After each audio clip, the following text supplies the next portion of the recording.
We are going to be reducing complex fractions, which goes with the lesson that we've been doing for simplifying rational expressions. Basically, a complex fraction means your numerator is made up of fractions, as is your denominator. And you're still going to be using the idea of multiplying by the LCD, least common denominator, but you're looking for the LCD of the LCD. Alright, so let's look at the top, the numerator for this one. This has an LCD of x and x minus 5, and this one also does. Okay, well that was easy. So we're going to multiply numerator and denominator by the LCD, and we are multiplying by 1, so we're not changing any of the values. So let's look at the numerator.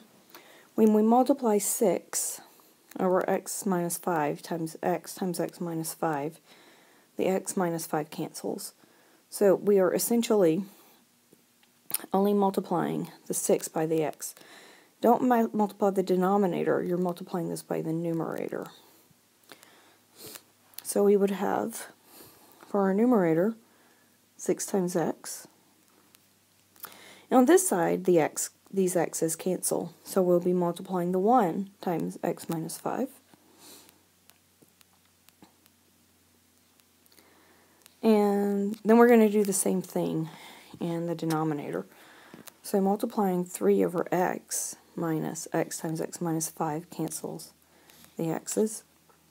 We have 3 times x minus 5, and then minus 2, and the x minus 5's cancel, so minus 2x. And so we've taken our complex fractions, and by multiplying it by the LCD of the LCD, we've reduced it down to something that is a little bit more manageable for us.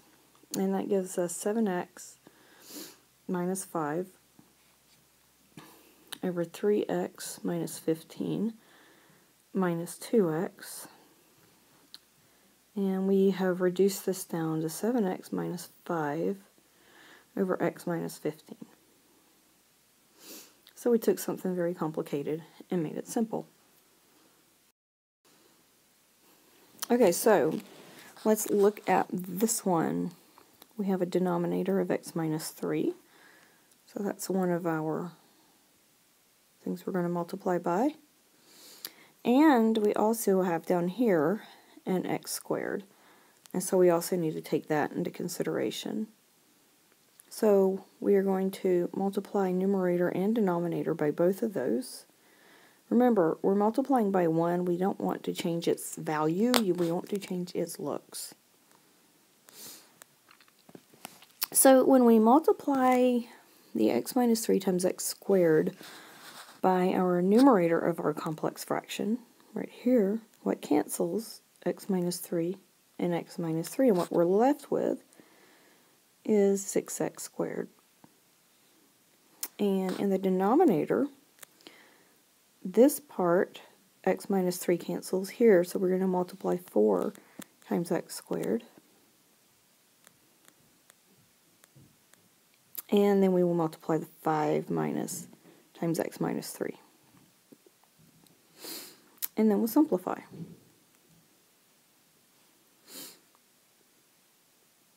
And we have 4x squared minus 5x plus 15.